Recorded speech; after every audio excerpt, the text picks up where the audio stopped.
শুশ্ৰূষা সেতুৰ অধীনত পলাশবাৰী বৰদুৱাৰ বাগানত বৃহৎ স্বাস্থ্য শিবিৰ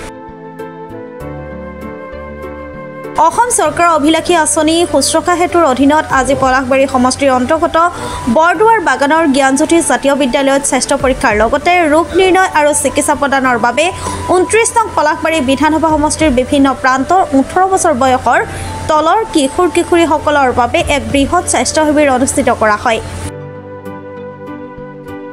শুশ্ৰূষা সেতুৰ অধীনত 18 বছৰ বয়সৰ তলৰ শিশু আৰু কিশোৰ কিশোৰীসকলক বিশেষ গুৰুত্ব প্ৰদান হৃদযন্ত্ৰ স্নায়ু বংশানুক্ৰমিক ৰোগ যকৃত বিক্ষোভ চকু আৰু নাক কাণৰ ৰোগকে ধৰি 50 বিধতকৈও অধিক ৰোগৰ নিৰ্ণায়ক পৰীক্ষা পৰৱৰ্তী পৰ্যায়ত যথোপযুক্ত চিকিৎসা প্ৰদান আৰু বিনামূলীয়া পুনৰীক্ষণৰ ব্যৱস্থা ৰোগ অনুসৰি পৰ্যায়ক্ৰমে উন্নত তথা বিনামূলীয়া চিকিৎসা প্ৰদানৰ বাবে বিশেষ সা সুবিধা থকা চিকিৎসালয়লৈ প্ৰেৰণৰ উদ্দেশ্যে এই স্বাস্থ্য শিবিৰ অনুষ্ঠিত কৰি সহস্ৰাধিক কিশোৰ কিশোৰীৰ স্বাস্থ্য পৰীক্ষা কৰা হয়। আনহাতে এই স্বাস্থ্য শিবিৰৰ জৰিয়তে উন্নত চিকিৎসাৰ বাবে সুবিধা লাভ কৰাত অসম চৰকাৰৰ লগতে মুখ্যমন্ত্ৰী ডক্টৰ হিমন্ত বিশ্ব শৰ্মাক ধন্যবাদ জ্ঞাপন কৰে। নাম জ্যোতিকা শৰ্মা ইয়াতে মুখ্যমন্ত্ৰী ডাঙৰীয়াক আমি ধন্যবাদ জনাইছোঁ এনেকুৱা এটা কেম্প তৈয়াৰ কৰাৰ বাবে ইয়াৰ দ্বাৰা বহুতো উপকৃত হ'ব বুলি ভাবোঁ। মোৰ ল'ৰা জ্যোতিষ্ময় ঠাকুৰীয়া ইয়াৰ বয়স 12 বছৰ হৈছে। আমাৰ মানে আৰ্থিকভাৱে অৱস্থাটো সিমান শোচনীয় নহয়, সেইকাৰণে আমি ক'তো তেনেকৈ দেখুৱাব পৰা নাছিলোঁ আৰু চৰকাৰৰ ফালৰ পৰা এইখিনি সহায় পাই পেলাই আজি ইয়ালৈ লৈ আহিছোঁ। গতিকে সেইকাৰণে অসম চৰকাৰক ধন্যবাদ জনাইছোঁ। বহুত চিকিৎসা কৰিলোঁ অত সহায় যাব পৰা নাই, মই প্ৰথম আহিলোঁ ইয়াতে আৰু থেৰাপিও কৰিছিলোঁ, মালিগাঁৱতো কৰিছোঁ, বিৰুবাৰীত কৰিছোঁ, মানে কোনো ভাল নাপালা। এতিয়া আৰু ইয়াতে মানে আশা বাইদেউ ক'লে বোলে লৈ যাম, কিন্তু অকণমান লৈ আহিলোঁ আজি। যদি কিবা আৰু থেৰাপি কৰাৰ কাৰণে ক'ৰবাত সুবিধা পাওঁ লৈ যাম।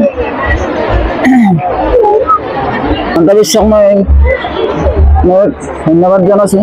মই কুকুমাৰৰ পৰা আহিছোঁ। মোৰ বেবীটোৰ তালু ফুটা আছিলে, ওপৰৰ অপাৰেশ্যনটো হৈছে। গড়চুক পামহুইনত মইনাখুলুং হস্পিটেলত কৰিছোঁ আৰু তলৰ অপাৰেশ্যনটো আছে আৰু ইয়াতে আহি কিনে বিনামূলীয়া চিকিৎসা আশা বাইদেউ কৈছে, গতিকে আহিছোঁ, ভাল লাগিছে। সেয়েহে মই চৰকাৰক ধন্যবাদ জনাব বিচাৰিছোঁ। এই স্বাস্থ্য মেলাত শিবিৰত অংশগ্ৰহণ কৰে মন্ত্ৰী চন্দ্ৰমোহন পাটোৱাৰী, বিধায়ক হেমাংগ ঠাকুৰীয়া, জিলা আয়ুক্ত দেৱকুমাৰ মিশ্ৰ, পলাশবাৰী সমজিলাৰ আয়ুক্ত ৰশ্মি বৰুৱা, পলাশবাৰীৰ ৰাজচক্ৰৰ চক্ৰ বিষয়া ডক্টৰ অংকিতা শৰ্মাকে ধৰি স্বাস্থ্য বিভাগৰ বহুকেইগৰাকী দায়িত্বশীল ব্যক্তি।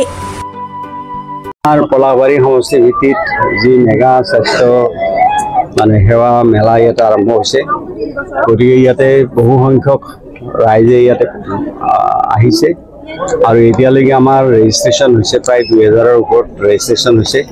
তাৰে কিছু সংখ্যক মানে বেমাৰ আমাৰ ইয়াতে চিকিৎসা হ'ব স্থানীয়ভাৱে আৰু কিছু সংখ্যকক প্ৰাগজ্যোতিষ মেডিকেল কলেজলৈকে ৰেফাৰ কৰা হ'ব আৰু প্ৰাগজ্যোতিষ মেডিকেল কলেজত যদি তেওঁলোকৰ চিকিৎসা ঠিকে হয় তাতে চিকিৎসা হ'ব। যদিও কিবা তাত অসুবিধা থাকে তেতিয়াহ'লে মেডিকেল কলেজলৈকে গুৱাহাটী মেডিকেল কলেজলৈকে তেওঁলোকক স্থানান্তৰিত কৰা হ'ব। আৰু যদি গুৱাহাটী মেডিকেল কলেজে ভাবে যে তাতে চিকিৎসাটো তেওঁলোকৰ কাৰণে যথেষ্ট নহয়, তেতিয়া ভাৰতবৰ্ষৰ যি ঠাইত তেওঁলোকক লৈ যাব লাগে তেনেকৈ চৰকাৰে তেওঁলোকক বিনামূলীয়াকৈ চিকিৎসাৰ কাৰণে লৈ যাব।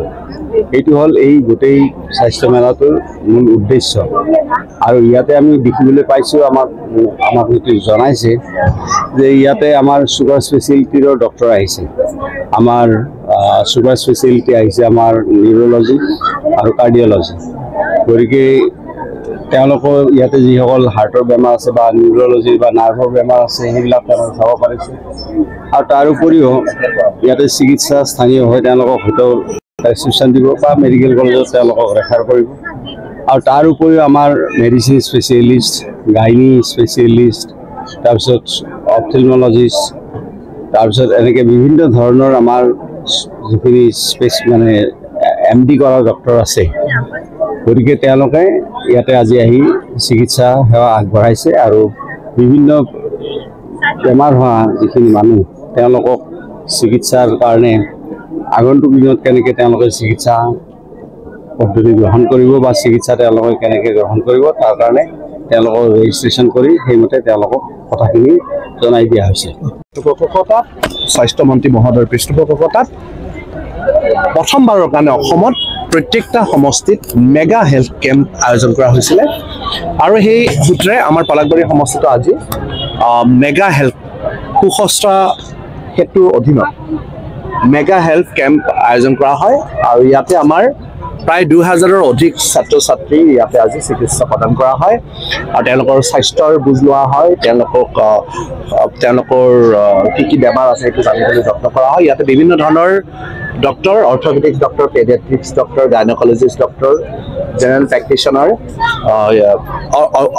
অপথমেলজি ইভেন চকু ডক্টৰ সো এই গোটেইখিনি ডক্টৰ ইয়াতে আজি আছিলে তেওঁলোকে ভালদৰে চিকিৎসা কৰে মই মাননীয় মুখ্যমন্ত্ৰী মহোদয়ক ধন্যবাদ জ্ঞাপন কৰিছোঁ লগতে স্বাস্থ্য বিভাগক ধন্যবাদ জ্ঞাপন কৰিছোঁ তেওঁলোকে আজি পলাশবাৰীৰ যি স্বাস্থ্য মেলা মেগা হেল্থ কেম্প এই মেগা হেল্থ কেম্পটো সাফল্যমণ্ডিত কৰিছে news desk report Pratah time digital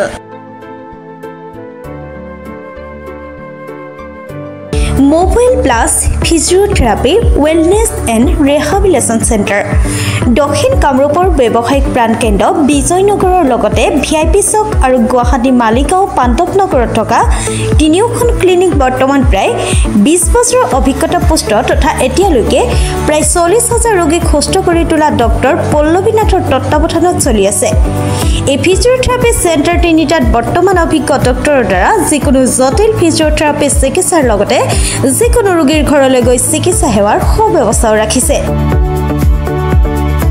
আমাৰ ঠিকনা mobile plus physiotherapy wellness and rehabilitation centre opposite Uparhali Bijoynagar SBI branch আমাৰ ভিআইপি চকৰ ঠিকনাটো হ'ল VIP Chowk near VIP bus stop Borjhar Guwahati আমাৰ মালিগাঁও ঠিকনাটো হ'ল চেলাছ 360 physiotherapy and rehabilitation centre Maligaon Pandavnagar Guwahati 12 আমাৰ যোগাযোগ নম্বৰ হৈছে 8011744696